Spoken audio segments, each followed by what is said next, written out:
राम, जय श्री राम। আমি বাংলার পবিত্র মাটিকে প্রণাম করছে যেখান থেকে रामकृष्ण परमहंस, गुरुदेव रविंद्रनाथ टैगोर, नेताजी सुभाष चंद्र बोस, स्वामी विवेकानंद एवं अनेक महान पुरुष विरेचन हमारा भाग्य जे आमी यही माटी पे ऐसे अपना घरे काछे मंच पर उपस्थित भारतीय जनता पार्टी के राष्ट्रीय उपाध्यक्ष और केंद्रीय मंत्री रहे माननीय श्री राधा मोहन सिंह जी, भारतीय जनता पार्टी के जिला के संयोजक श्री संजय चक्रवर्ती जी, पूर्व जिलाध्यक्ष श्री शिवशंकर वैद्य जी, जिला महामंत्री श्री कपन हाजरा जी, जिला उपाध्यक्ष श्रीमती पापिया मंडल जी, विद्युत कोदाली जी, रमेश साधुका जी, सुरजीत मंडल जी, श्रीमती कृष्णा भट्टाचार्य जी, रोमेन राय जी, आज के इस कार्यक्रम में उपस्थित भारतीय जनता पार्टी के जनप्रिय प्रत्याशी श्री तीर्थतम भट्टाचार्य जी और उपस्थित भाइयों बहनों,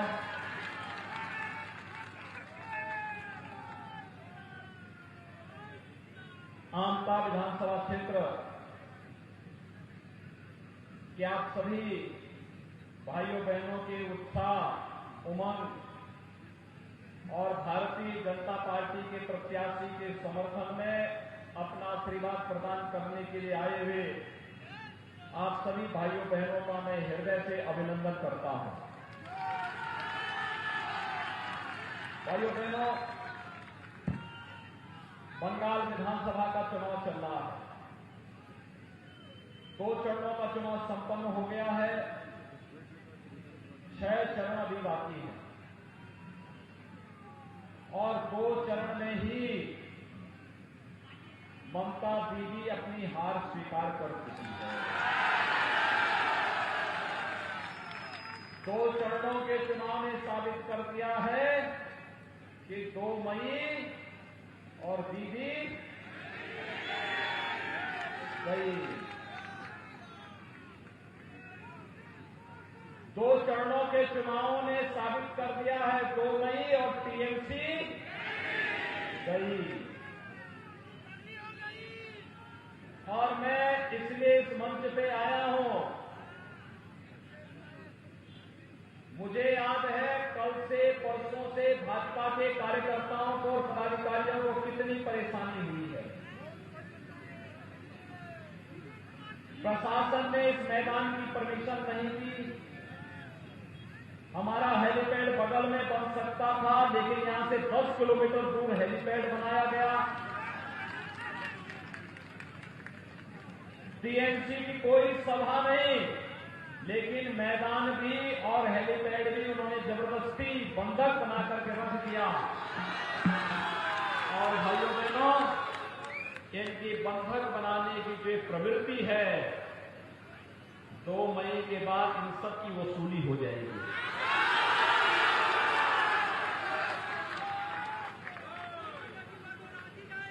कुल 28 दिन रह गए हैं और 28 दिन के बाद एक दिन इनके कम हो रहे हैं, उल्टी गिनती कम होती जा रही है। कल 27 रह जाएंगे, परसों 26 रह जाएंगे।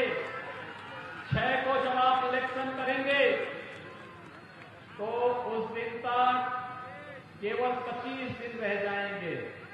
इंतजार करिए और आपको 2 मई को जय श्री राम बोलेंगे और जो गुंडे हैं इनकी राम नाम सत्य है की यात्रा भी निकलेगी।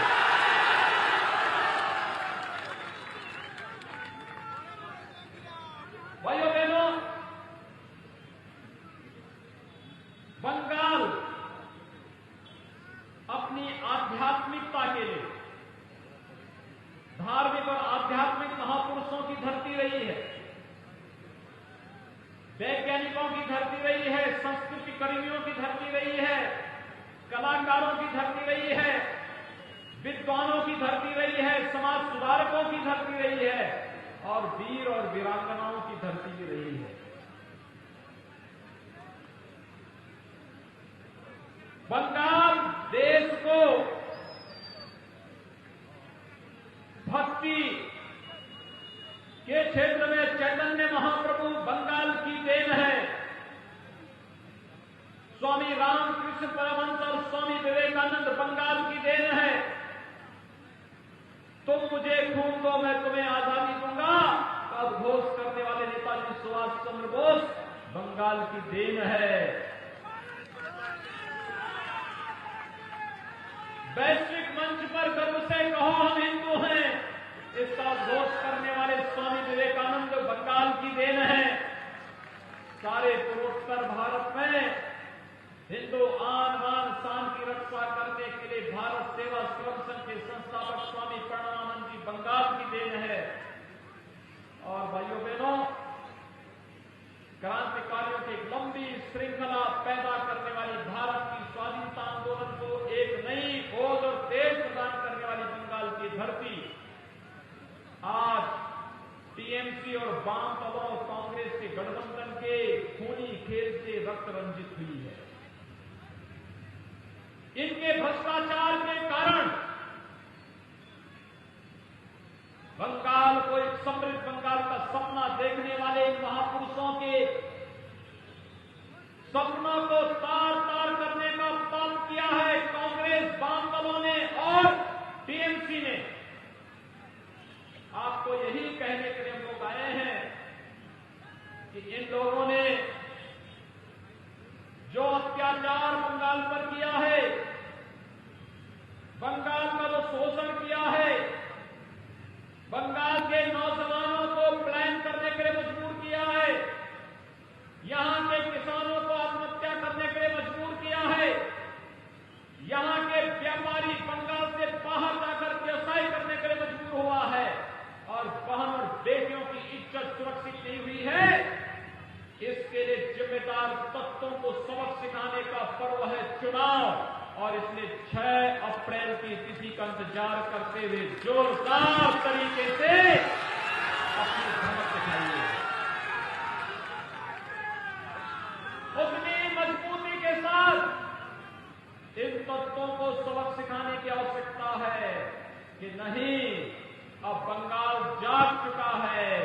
बंगाल प्रधानमंत्री मोदी जी के सोनार बांग्ला के सपने को साकार करने के लिए उठ खड़ा हुआ है और प्रधानमंत्री जी के डेवलपमेंट के एजेंडे को लागू करके ही रहेगा। भाइयों बहनों, इन लोगों ने बाढ़ का सारा पैसा खा लिया।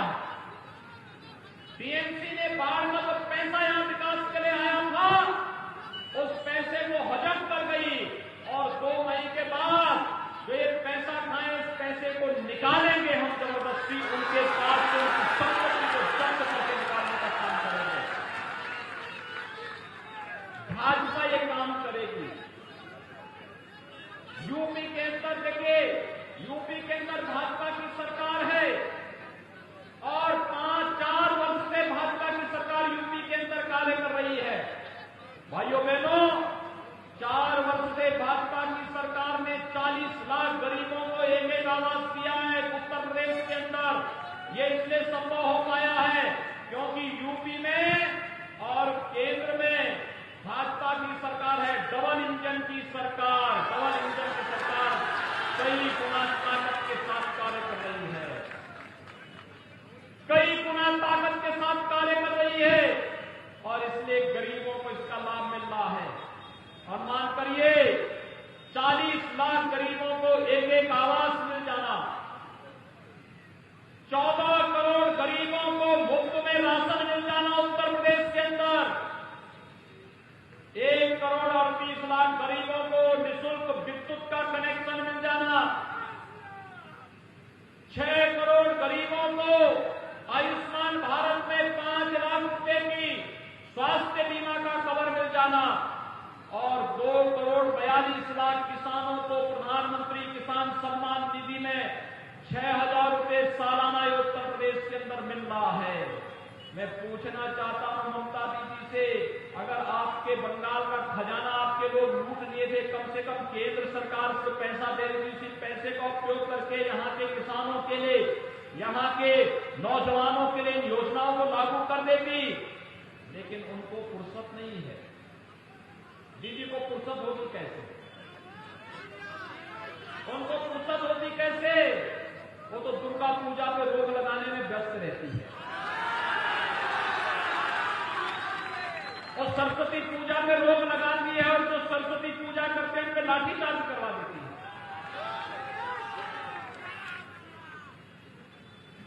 उनको तो ये चिंता होती है कि ईद में इफ्तार की पार्टी होगी, लेकिन दुर्गा पूजा नहीं होने देती है। भाइयों बहनों, उत्तर प्रदेश के अंदर कोई दुर्गा पूजा को रोक नहीं सकता है, कोई नहीं रोक सकता है।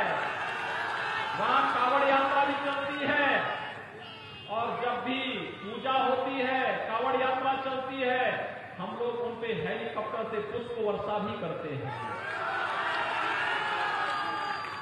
ये काम बंगाल के अंदर क्यों नहीं हो सकता? भाइयों बहनों, हो सकता है। हमने 4 वर्ष में 4 लाख यूपी के नौजवानों को उत्तर प्रदेश के अंदर नौकरी दी है। 4 लाख यूपी के नौजवानों को सरकारी नौकरी और 1.5 करोड़ नौजवानों को प्राइवेट सेक्टर में भी नौकरी दी है। बंगाल के अंदर 10 वर्ष में एक भी उद्योग नहीं लगे। जो उद्योग थे वे बंद भी हो गए। जब उद्योग नहीं लगेंगे तो फिर रोजगार और नौकरी भी नहीं आएगी। दीदी को इससे फुर्सत ही नहीं। इस मामले में उनकी सहानुभूति युवाओं के साथ नहीं है।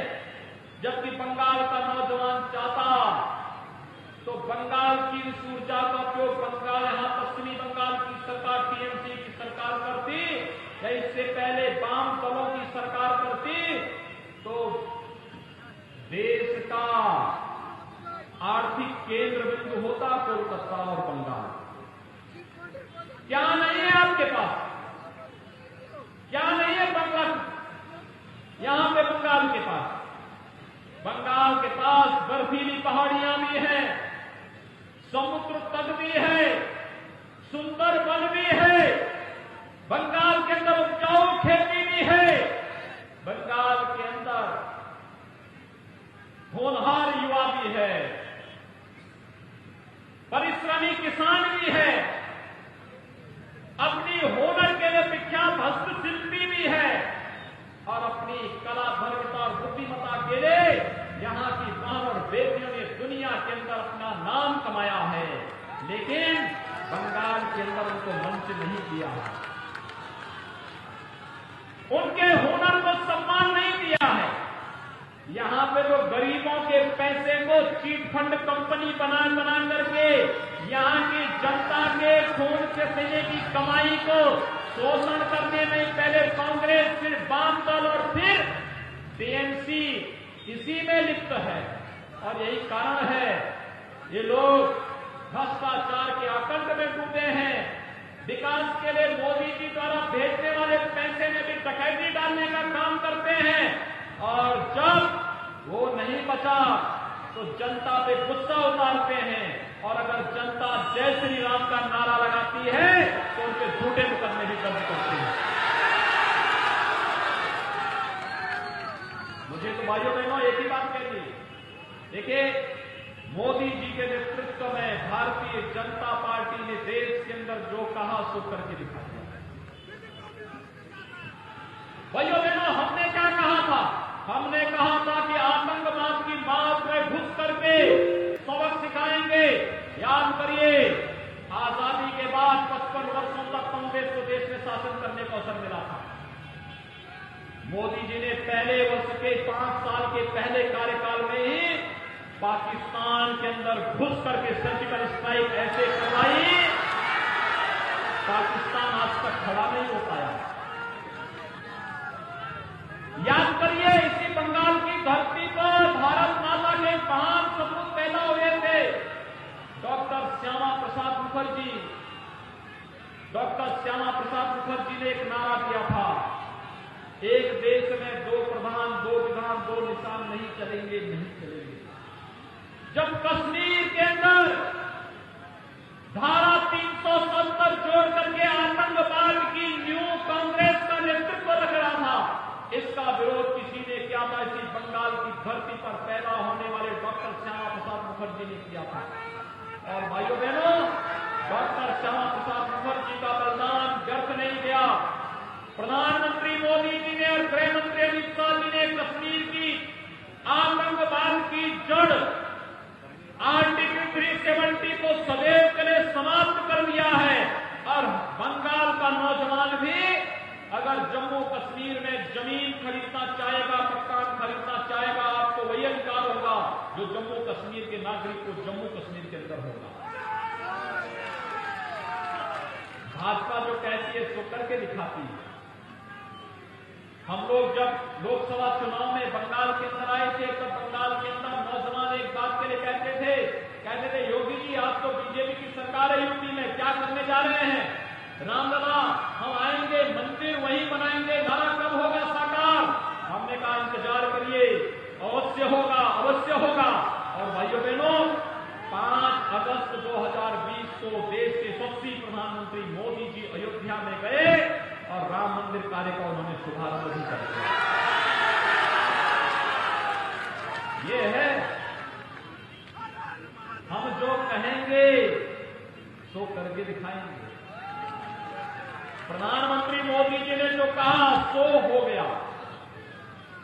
प्रधानमंत्री मोदी जी ने कहा कि सोनार बांग्ला के सपने को साकार करेंगे।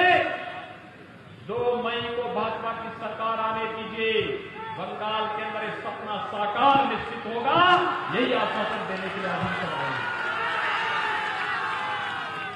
यहां के नौजवानों को नौकरी और रोजगार की सुविधा यही मिलेगी।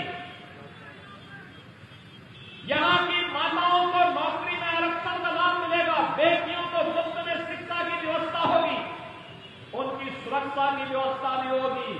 जो ये सौदे आज बहन बेटियों की इज्जत पे हाथ डालने का काम कर रहे हैं, आप देखना इनकी क्या दुर्गति होती है। भाजपा की सरकार आने दीजिए। ये जो स्कूल कॉलेज में, चौराहे पर, बाजार में बहन बेटियों पर उनकी इज्जत पे हाथ डालने का काम करती और टीएमसी मूक बनी रहती है। बेटियों को आत्महत्या करने के लिए मजबूर जो होना पड़ता है, भाजपा को आने दीजिए। ये गुंडे कहीं नजर नहीं आएंगे, ये सब अपनी जान की भीख मांगते हुए घूमते हुए फिरेंगे। मैं इसलिए कह रहा हूं क्योंकि उत्तर प्रदेश में 2017 के पहले इसी प्रवृत्ति के गुंडे उसी प्रकार की हरकत करते थे। और आज ये सब दुम दबा करके कोई जेल के अंदर है, कोई उत्तर प्रदेश के बाहर है और कोई दूसरे लोग की यात्रा में, राम नाम सत्य है की यात्रा में निकल गया है। इसलिए भाइयों बहनों, आप सबसे मेरी अपील है, श्री दीप तनु भट्टाचार्य आपके यहां एक हिंदुत्व का चेहरा है, विकास और हिंदुत्व के विजन के साथ काम करने वाला एक चेहरा है। यह आपके बीच में जज्बे के साथ भारतीय जनता पार्टी के एक योग्य नेता के रूप में, कार्यकर्ता के रूप में आपके बीच में काम करने की इच्छुक है। भारतीय जनता पार्टी ने हमें प्रत्याशी बनाकर आपके बीच भेजा है और मेरी आप सबसे अपील है, एक बार आपने सबको अवसर दिया, कांग्रेस को, वाम दलों को, टीएमसी को। यद्यपि टीएमसी कांग्रेस का ही कार्बन कॉपी थी, फिर भी आपने दिया मौका। हाँ, पूरा खा लिया।